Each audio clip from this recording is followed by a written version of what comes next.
আচ্ছা, তোদের কি লজ্জা করে না সেলিব্রেট করতে?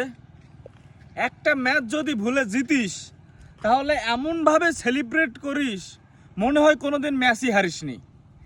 একটা ম্যাচ যদি জিতিস তাহলে 3টা হারিস, আর এমনভাবে হারিস যে লজ্জায় দেশের মাথা কাটা যায়। ঠিক আছে, তোদের তো টাকা দেওয়াই উচিত না, তোদের বেতন দিয়ে শুধু পাল্টাছে। তোদেরকে তো কি বলবো আর, বাংলাদেশের মান সম্মান যদি কেউ খায় তাহলে সেটা হচ্ছে বাংলাদেশের ক্রিকেট টিম। বোঝা গেছে কথা? আমরা বিদেশে আসা যাই করি না কেন, অন্তত বাংলাদেশের মান সম্মান আমাদের দিয়ে যায় না। ঠিক আছে, বাংলাদেশের অন্তত কিছু একটা করতেছি আমরা, বাংলাদেশের অর্থনীতির চাকা সচল রাখছি আমরা। আর তোরা কি করতেছস?